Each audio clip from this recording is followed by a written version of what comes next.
Hey, what's the deal, YouTube? It's your girl, Miss Honey.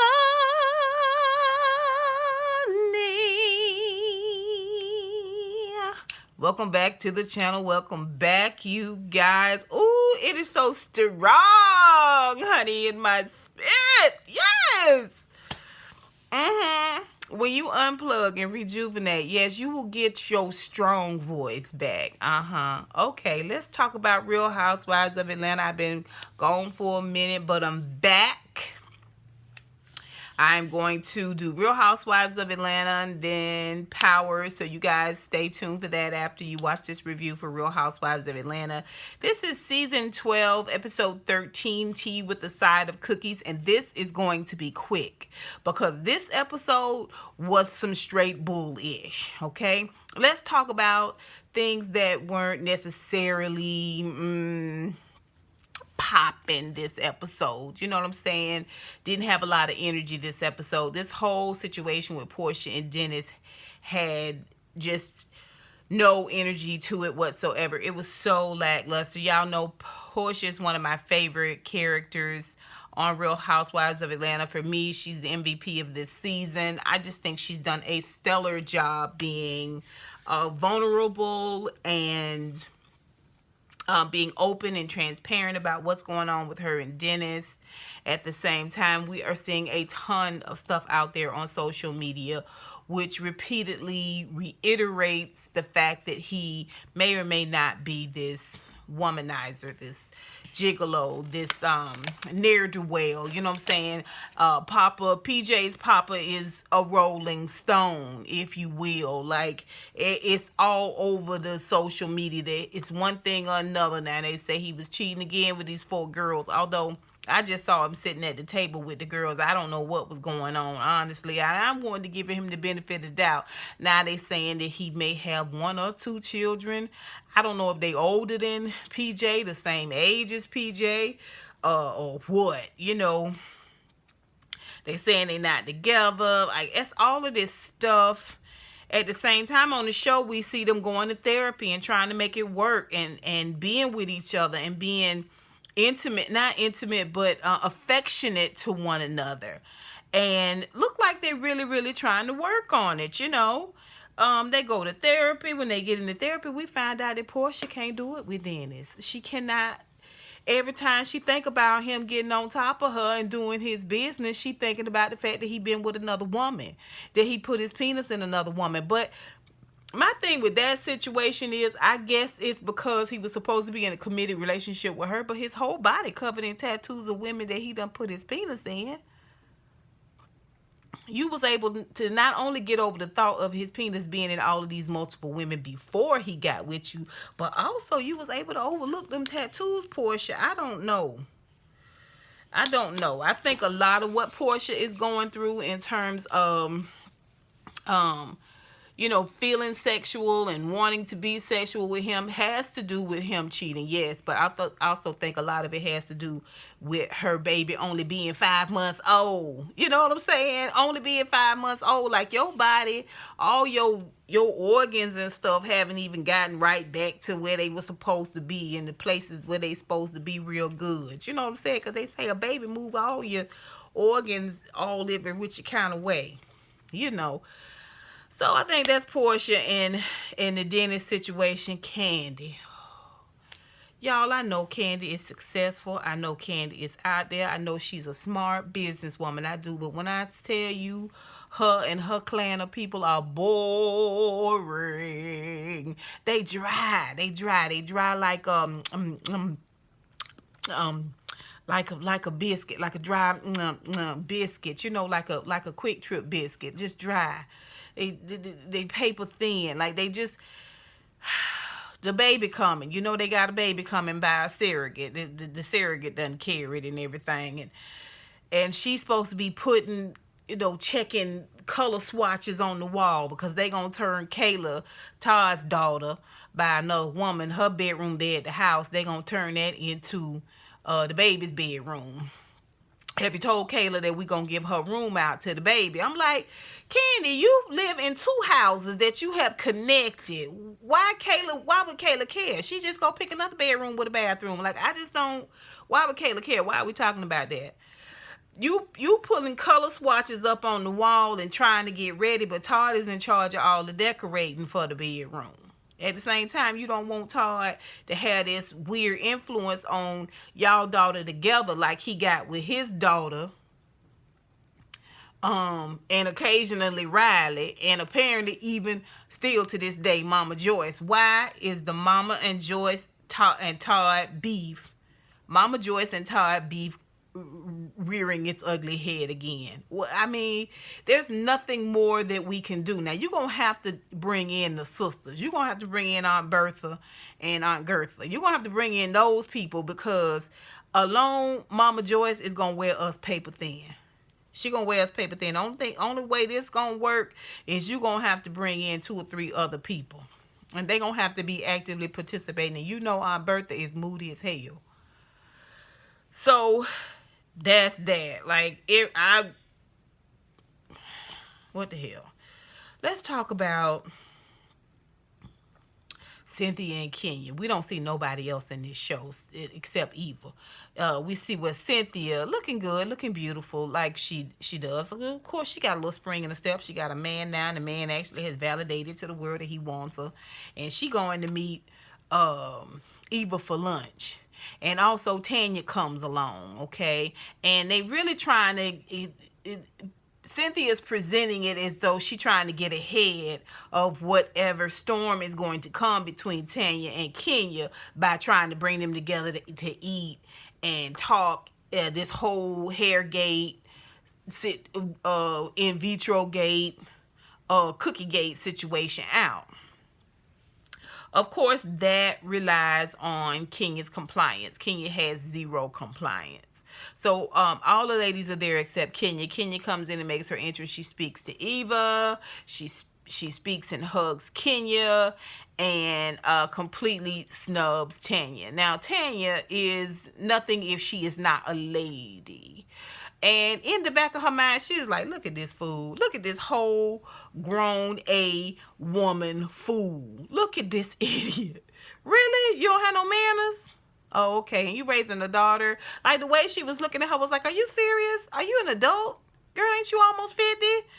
Anyway, she goes into this situation where everybody was like, oh, you look pretty. I think Tanya told her she looked pretty, or somebody told her she looked pretty, and she was like, yeah, I like to look beautiful when I'm reading, when I'm dragging, or when I'm slaying, or something like that. And Tanya was like, let's go and get the elephant out of the room, since you are already throwing subliminal hints about dragging and shading and all of this. I want us to talk about, and Kenya just begins to overtalk her. Well, no, that's why I want to bring up this, but Tanya holds her own. She holds her own. She is treating Kenya with this sort of, I don't know what's the word I'm looking for, but it was almost like, seriously, this is what you're doing. This is how much are you making to behave this way, to act this way, to ruin your brand this way? Meanwhile, Kenya's talking about all the money and all the stuff she has made with the hair. So Tanya brings up with her hair care line. So Tanya brings up, well, if you was worried about your brand, why would you bring a marching band or 2 and bust in on Marlo's event? And when I tell you, Kenya saw where she was going with that and just kept cutting her off, kept over talking her. And I guess if you're not gonna let me talk, I'm gonna leave. And Tanya was like, well, I feel like the same thing. I feel like if we don't settle down and talk about this through, I may have to get up and leave. You know what I'm saying? If you don't quit being a jerk to me, right? And Kenya was like, whatever, well, no one would care if you leave. You know, I was just like, how does one keep from windmilling? How does one keep from just hauling off and I will you up? You know what I'm saying? Like, how does one hold it in the road? Like, I would have to get up and leave. You know, the minute she sat down, I would have got up. When she stood there and said that about she liked to be beautiful before she dragged, I would have got right on up. Cynthia, I'll talk to you later. Eva, was good seeing you. deuces, right? Go on and leave. Just take your power back. But, you know, they on the show. They got to see it through. So, then we see where the cookie lady come in. Now, they had this conversation about the in vitro and the hair and all of this stuff. Ultimately, cookie lady comes in. Now, of course, this is Kenya's way of taking the dagger and twisting it and pulling it down hard into Tanya's gut. But Tanya was like, she held her own. Plus, we found out Cookiegate was a bust.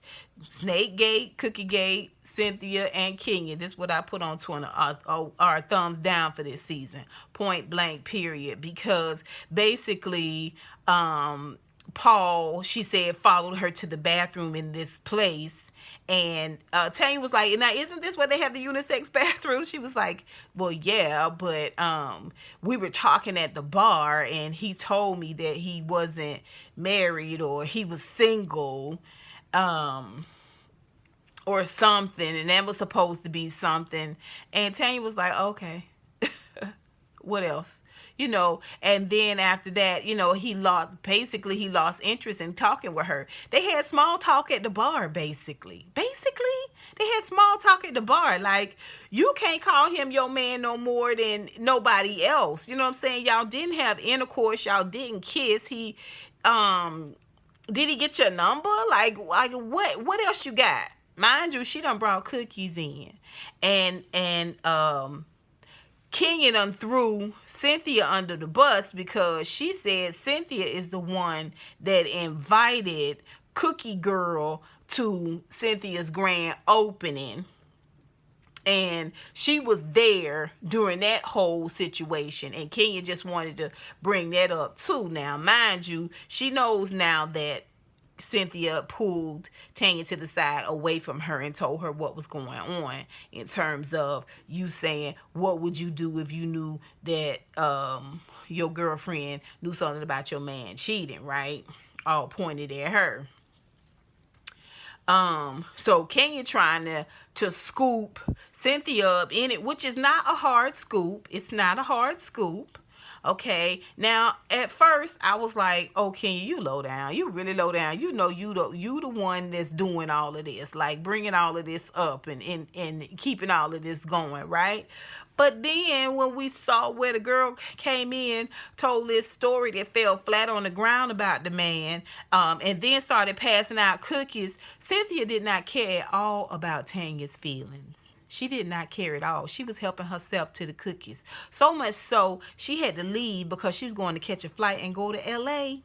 to see Mike Hill. And she came back where Tanya and Eva was still sitting there at the table. Kenya done walked off and outside talking with the lady. Cynthia done walked off as well. And she come back in thinking she left her cookies there. Oh, I didn't leave them? Okay, that's fine. Bye. I was like, well, maybe she did invite the lady to start some stuff with Tanya, to keep the stuff going with Tanya. Maybe she did. Maybe this is what Nene was saying. Like, we don't really know the real Cynthia, because you wouldn't have sat down there and embarrassed somebody I call my friend. But again, we know these ladies are not necessarily friends.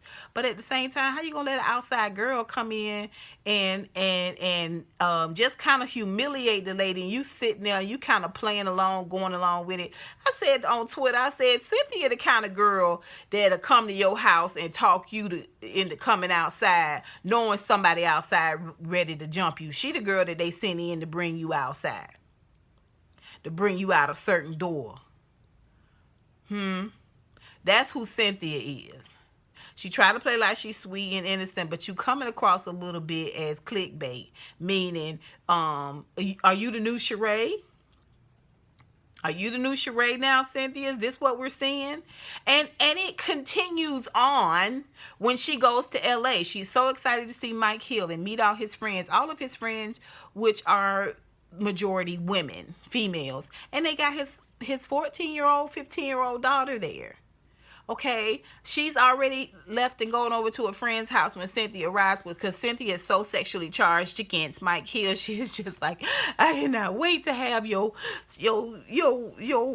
phallus inside of me, darling. And the girl was like, let me leave and go to Becky's house, right? later on, they got all the girlfriends there, and she wanted to talk about the fact that he got mostly girlfriends, which he told her that.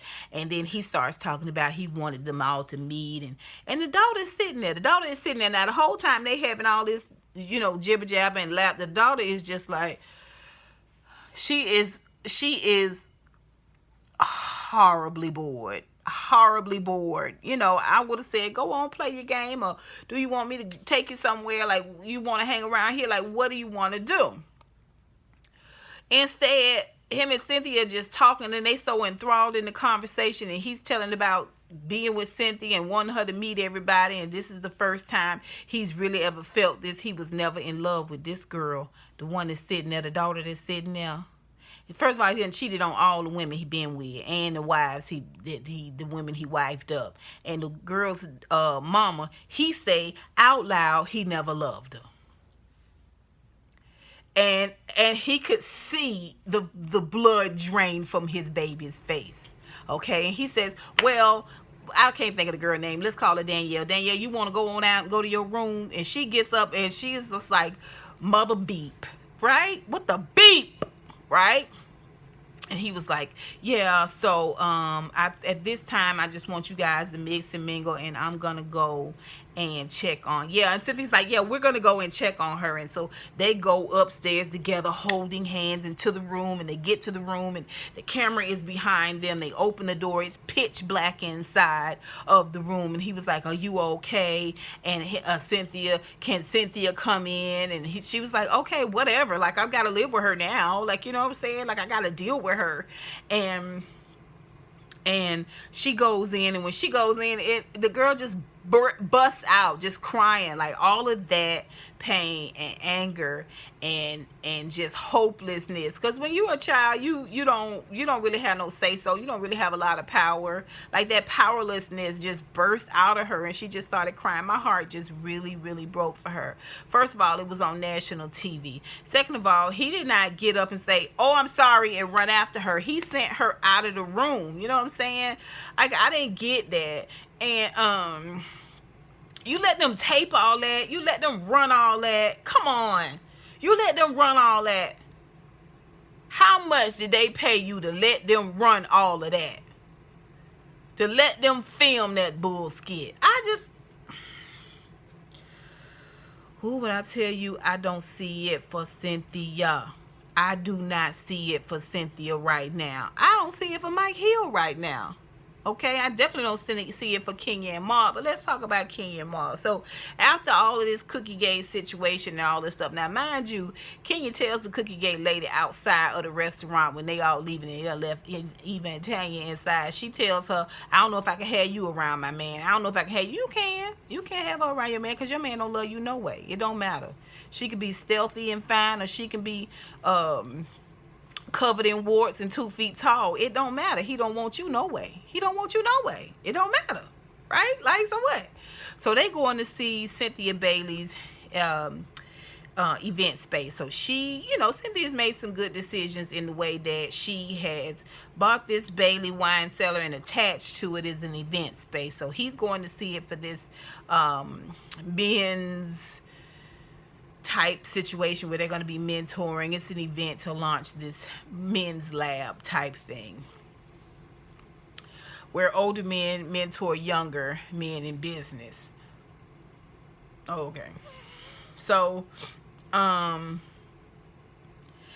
they get in the space, he says, he sees the space. He's like, okay, is there a kitchen? And she was like, no, there's no kitchen. He was like, okay, so let me just walk through this for a second. And he just starts to throw out things, and this table can go in here, and the step and repeat can be here, and this can be here.